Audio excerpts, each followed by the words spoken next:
Hey guys, it's Yo here streaming live into our community because we have a focus this month on recall.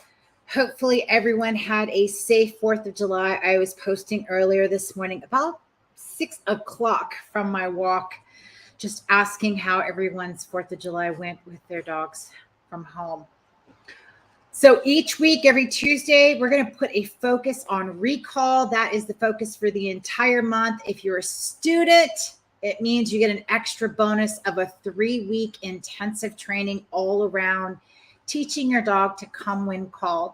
So every Tuesday, I'll be dropping into the community with a tip all around recall training. So I've got a little tiny tutorial video. These are short. They're probably anywhere from 5 to 10 minutes, and you'll see a lot of posts throughout the week. The challenge is going to be a bingo board. We're going to do a blackout bingo all about recall this month. So this little video you see here is Bentley over at Rosie's Dog Beach. We were filming for a commercial that's one of the Canine Learning Academy's videos that we have on, just talking a little bit about what we do and things like that. But he has a very reliable, what I call a reliable recall. In fact, you can tell by the way his body moves that coming when called is actually a game that we play. And it's one of the things that pet parents like you guys are just, it's the number one thing that people request, especially here in our beach community. That when I ask, what do you really want? What do you want? What is your desire? You know, what do you envision this looking like when your dog gets a little older? And it is almost always, you know, some kind of stroll on the beach or at the park with their dog, letting their dog just kind of run free. So I was here, let's see, I think that was, it was yesterday morning in Sunset. And I ran into a couple of our families here, and we had, you'll see them because I'm putting together some really cool videos. But there was 6 of us, just the dogs were running around. They're running, catching a ball. One was going into the water to catch this little orange thingamajig and coming back, dropping it right in front of the dog, right in front of the pet parent's feet, and then running off again. And I was like, this is what every dog, if they got their wish, it would to be off leash and running free. So today's topics, again, these are just short training tips. I'm just dropping them into the community. We do have an 3-week intensive program. As a student, you're going to see more about that throughout the next couple of days. I think it starts on Thursday. So why? Understanding why dogs don't come when called. We're going to define recall. And then I'm just going to talk really quickly about how dogs actually learn. Now, if you want to find this in our Canine Learning Academy community, just use the hashtag recall. And we're going to be posting every week. It's on Tuesday. So there should be at least 4 or 5 posts with some small comments from there.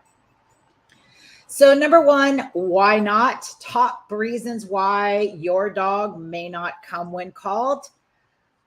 Simply, there's lots of reasons, but this is a picture of a dog that was in training several years ago when I first started. They got this dog from a shelter, and long story short, it took 2 hours for that dog to even get close enough to the people that ended up adopting this dog to even sniff the nose to the hand. There's so much fear in this dog that even the thought of walking out of the shelter was scary. So fear is a big, huge reason why dogs may not listen to your cue, right? The fear of running into an environment that's not safe, the fear of coming back and the consequence to that. So fear can stop a dog from listening, period. Second is just confusion. Maybe there just wasn't enough repetitions and the dog really doesn't understand. Maybe the cue or behavior, the signal that you used initially sounds different when you're angry, or maybe it sounds different when they're in a different environment. So very often confusion is a reason why a dog doesn't quite understand what it is you're asking for. And then maybe it's just you're not as reinforcing. So have you ever thought about, like, have you ever been somewhere and someone's calling you and like, let's go, we got to leave. And you're like, no, I'm going to stay here. I get that choice. So dogs have that same kind of, well, if given the choice, I chose to stay here, right? I would prefer to do this. So sometimes not understanding that your reinforcement, the reward, the motivation isn't quite high enough. So if you're a pet parent that struggles with, your dog understands, I hear this all the time, I know he knows what I meant, and just doesn't want to come when called. That's just a matter of understanding how to work with motivation. And maybe your dog, another reason why your dog might not come when called is just maybe the signal that you're using doesn't have a consequence like that the dog prefers. So maybe it means that you've done it over a few times, and the dog, because dogs are really quick learners, they understand that that actually means that the fun is over and they're going home. And so that might be a reason why you might signal your dog to come to you and they go, oh God, no, that means it's over. And so they're either reluctant, or worse is they run away, right? They know that it's ending, so they run away. And then another reason could be just a negative association. So not only do they know the fun is over, but maybe you got upset and you asked your dog to come to you. And by the time they got to you, something happened for whatever reason. So I've seen this before where the pet parent's really frustrated. And by the time the dog does come, there's a negative consequence, right? Whether you yell, your heart rate's up, those are all things that your dog can take as a negative response. Not that you did it on purpose, but it's just, that's what the dog learns. And then maybe the cue, maybe you've used, hey, Charlie, come, and not really trained it in a way where the dog goes, is that a real one? I see this a lot with families that have kids. So the pet parent has got the cue down. They practice, but then the kids catch on and they start calling Fido over for everything. And by the time I see the pet parent the following week, the dog's like, yeah, I'm not going to listen to that word anymore. So it might be an irrelevant cue. So guys, if you do comment, I can see your comments. Just pop them in there. If you do have a question, use the letter Q, and I'm going to come back around and watch and look for your questions. We are going to have a live Q&A later on this month, and you're going to see the hashtag recall. That's going to be everything to do with recall. All right. So moving on to the next tip is, what does recall actually mean? So one of the first things you want to have a think about is, what is your expectation for your dog when you say the recall cue or the signal? What does that actually mean? So before you can ask your dog to come when called, you want to have a think about, well, what will that look like? And what's a reasonable request? So for some people, when I say, what does your reliable recall actually mean? They might say something like, when I signal the dog, I want them to start moving in my direction within a couple seconds, no matter what they're doing or where they are. So that's a really big ask. That's a really big ask.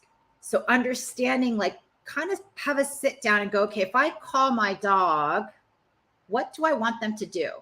And it's not just come to you. It's finding out, like, how long, when you say the cue, do you want them to turn around? What expectations, as far as like, what are they doing that you would call them away from, that maybe would be some scenarios that you would use. So when we train a behavior, we often do so with the unspoken expectation that the dog will perform the behavior anywhere, anytime. So as long as the correct cue is actually given. So have a think about, well, what cue will I give my dog? Will I teach him a whistle? Will I, will not teach the dog to whistle, but will I whistle when the dog comes? Will I say a word? Will I pat my leg? So just have a really kind of, without working on anything, just have a 5-minute think about would you like the signal to be? What's the criteria? It's important to understand that generalization, I'm just going to use and throw that term out because we'll talk a little bit about it throughout the month, and fluency, another term that we use in dog training. To understand generalization and fluency, because the dog's failure to perform is often seen as the dog's deliberate choice. So typically in our training, it's give the dog a choice and see what they choose.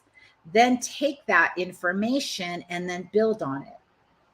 In reality, the dog's lack of compliance usually means they may not really know the behavior to the extent that you believe they do. So the next time when you recall your dog and they don't listen, instead of repeating yourself or getting upset, have a think about it and go, well, what am I asking the dog to leave?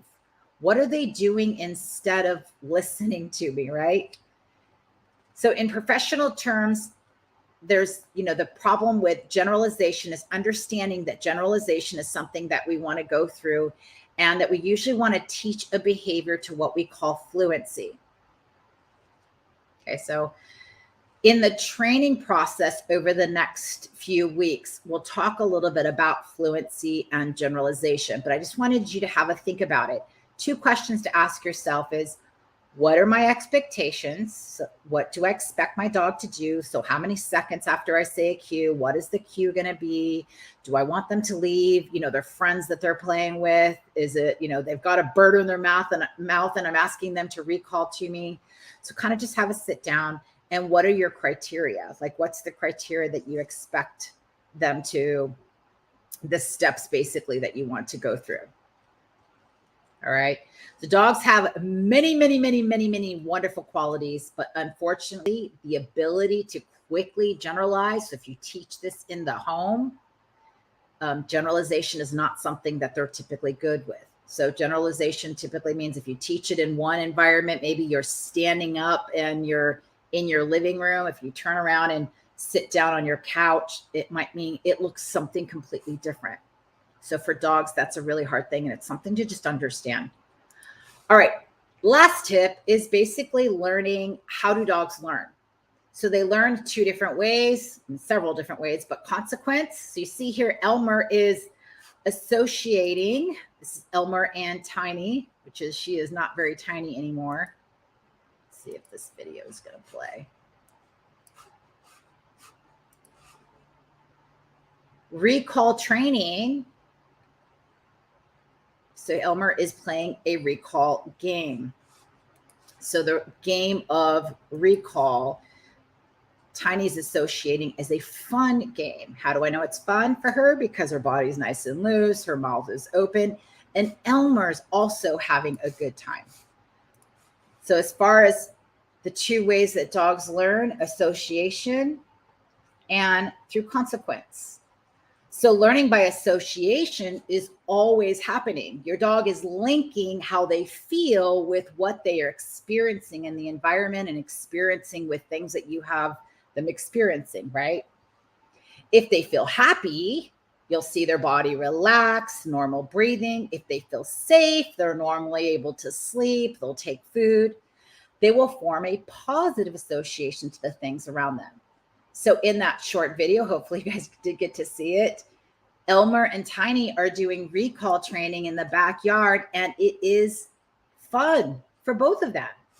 So her association with coming when called is fun, happy, safe, right? Now, the other way that dogs learn, the second way, is through consequence. So what happens if the dog listens? So when their actions lead to a rewarding consequence, most dogs will repeat the behavior more often. Examples again, Elmer is recalling Tiny to him, and at the end of it, he gave her a reward and a good girl, which is a positive reinforcement that they do. They usually give a high pitch, hey, good job, that kind of thing. Also, play for them is another reinforcement. So she loves that reinforcement. It's rewarding to her. So consequentially, she'll keep doing it, right? Now, what happens if Elmer, got mad when she finally came over? If she had a negative consequence, right? If he grabbed her collar and then brought her over to leash her up, that negative consequence would then teach Tiny to perhaps think about maybe not coming when called. Might think about maybe running away instead, right? So it's very, for us as pet parents, we just we're scared the dog might run off and get hit by a car or things like that when they run away. But for the dog, they're just in this little, this is happening right now kind of moment. And for that reason, we do have to be very mindful of our actions when we're requesting, hey, can you come here? Or even saying their name and asking for a little bit of focus. All right. So next week, I will kind of go over some of the steps to take, what it takes to motivate and teach this over a period of time. So I'm going to be dripping in every Tuesday, just a little tip, just like today. Today was a little bit about understanding and how dogs learn. This little video, let's see if this video plays, is Mr. Angelo, and we're doing a little ping pong here in Sunset Beach. This is with Curtis and myself, and we were adding on. So as far as upping the criteria, it wasn't just coming when called, it was come when called, sometimes a sit, a down.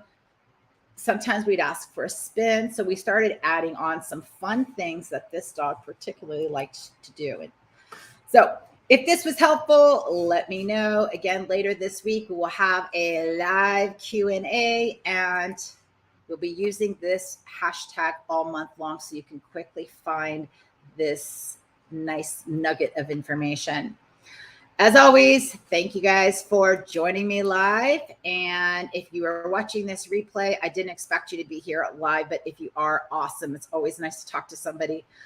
If you are a student, look forward to seeing the extended 3-week course starting Thursday at 5:30 p.m.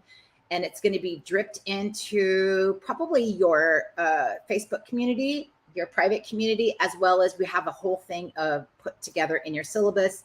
You'll also see a workbook so that you can show us that you're practicing. And everybody and anyone, no matter where you're at, we've got a challenge coming all around recall. So thank you guys. Thank you if this was useful. Thanks for commenting. And let's focus this month on coming when called, because it's going to be magical. I saw in Sunset Beach here, these dogs just living their best life. The freedom of teaching your dog an amazing and reliable recall is your dogs get to do what they probably, if they had a magic wand, would want to do, which is run off leash. All right, guys, enjoy the rest of your day. Have a safe afternoon. And remember that if you're in the area, fireworks are still happening. So keep your collars and your tags on your dogs, keep your dogs leashed at night, and take them out early before it gets dark. All right, take care. Bye.